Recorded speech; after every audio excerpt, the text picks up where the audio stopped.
안녕하세요. 저는 치키치키입니다. 오늘은 밀웜 사육 방법에 대해서 준비를 했습니다. 그냥 사육 방법이 아니고 산란을 보다 효율적으로 받을 수 있는 방법을 준비했습니다. 밀웜은 갈색 거저리의 유충입니다. 한국에서는 밀웜이 식용곤충으로 인정이 되면서 조금 친숙한 이름을 붙여줬는데요. 그게 바로 고소해입니다. 실제로 식용곤충인 밀웜을 먹어보면은 맛이 상당히 고소해서 아, 이름 참 잘 지었다라는 생각이 들 정도로 예쁜 이름이에요. 자, 그럼 밀웜을 한번 보겠습니다. 지금 앞에 있는 밀웜은 약 3개월 정도 사육을 한 밀웜입니다. 지금 크기도 한 2cm 정도로 크게 잘 자랐고요. 밀웜은 알에서 우화한 후에 약 12번에서 15번 정도의 탈피 과정을 겪습니다. 막 이 앞에 있는 밀웜은 막 탈피를 끝낸 밀웜들입니다. 그래가지고 옆에 있는 밀웜과 달리 하얀색을 띠고 있는데요. 가끔씩 이 밀웜을 보고 알비노냐 라고 여쭤보시는 분들이 있는데 그런 건 아니고 이런 과정을 12번에서 15번 정도 겪습니다. 그 후에는 이렇게 이 앞에 있는 것처럼 번데기로 변하게 되는데요. 이 번데기 과정은 열흘에서 길게는 2주 정도까지 이어집니다. 이렇게 된 번데기는 일정 시간이 지난 후에 성충으로 우화를 하게 됩니다. 성충으로 막 우화한 갈색 거저리는 이렇게 밝은 색을 띠고 있는데요. 이 녀석들의 특징은 거꾸로 누워서 바둥바둥거리고 있다는 겁니다. 이거는 자기 몸을 말리는 과정으로 한 이틀 정도 이 모습을 보이게 되면은 이렇게 색이 점점 진해지기 시작을 하는데요. 이렇게 색이 진해졌어도 완전 검정색이 되기 전까지는 산란을 받을 수 없습니다. 그래서 산란을 받기 위해서는 이렇게 검정색으로 몸이 변할 때까지 기다려야 하는데요. 이렇게 검정색으로 변한 갈색 거저리는 산란을 받을 수 있는 상태가 됩니다. 산란을 받기 위해서는 우리가 흔히 밀기울을 사용을 하는데요. 이 밀기울 위에 이 갈색 거저리를 뿌려 놓기만 하면은 암컷 한 마리당 약 100여 개의 알을 낳기 때문에 금방 증식이 됩니다. 하지만 이것보다 더 효율적인 방법이 있어서 오늘 소개해 드리려고 하는데요. 바로 이런 체란판을 이용을 하는 겁니다. 이 체란판은 제가 그냥 임의적으로 드릴을 이용해서 만든 건데 사실 이런 체란판을 파는 곳은 없습니다. 실제 농가에서도 자기 농가에 맞게 체란판을 만들어서 사용하는 게 지금 실정인데요. 어쨌든 체란판을 사용한다는 것은 그만큼 산란 받는 효율이 높아지기 때문에 사용을 하는 겁니다.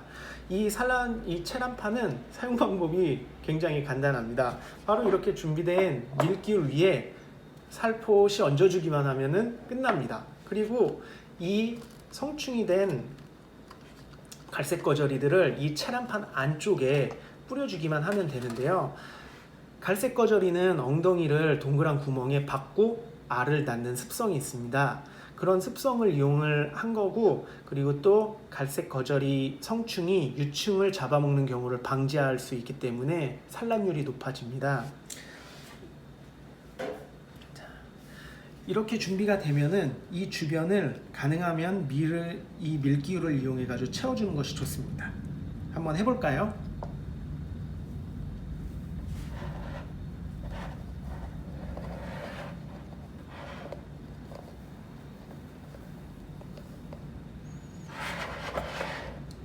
이 밀기울은 생각보다 먼지가 많아요. 그래서 작업을 할 때는 가능하면 마스크를 사용하는 게 좋습니다.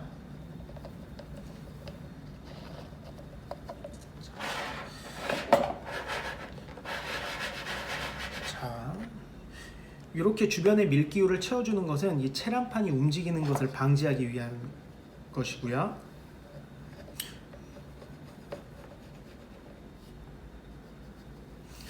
그리고 이렇게 이 내부에도 약간의 밀기울을 뿌려줍니다. 이렇게 뿌려주는 이유는 이 안에 있는 밀기울은 이 갈색 거저리의 먹이가 되고요.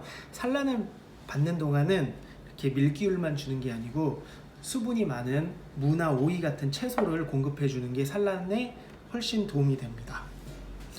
이렇게 약 3, 4일이 지나게 되면은 이제 산란을 시작하게 되고 한 일주일 이후에 이 체란판을 치워보면은 이 밑에 아주 작게 움직이는 그 그 유충을 볼 수 있는데요.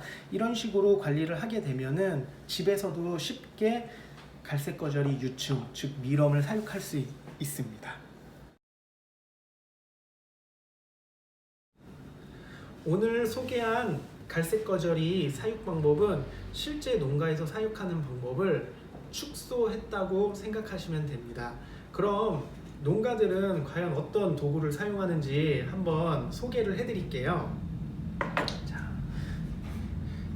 여기 나와 있는 이것이 실제 농가에서 사용하는 체란판입니다. 뭐 농가마다 조금씩 차이는 있지만 보통 이런 형태의 체란판을 쓰고요. 이렇게 금속으로 된 체란판을 쓰는 것도 있고 또 나무로 된 것을 쓰는 것도 있고 플라스틱으로 되는 것을 쓰는 곳도 있습니다. 근데 아직까지 한국에서 이런 체란판을 생산하는 업체가 없기 때문에 보통은 농가에서 자기 환경에 맞게 만들어서 사용하고 있습니다. 오늘은 미럼 사육 방법에 대해서 소개를 했습니다. 사육에 도움이 되셨으면 좋겠습니다. 그리고 미럼 사육 관련해서 더 궁금하신 점이 있으면 언제든지 치키치키를 찾아주시면 제가 아는 선에서 최대한 친절하게 답변을 해드리겠습니다. 그럼 저는 다음 시간에 보다 유용한 컨텐츠를 가지고 찾아오도록 하겠습니다. 그럼 안녕.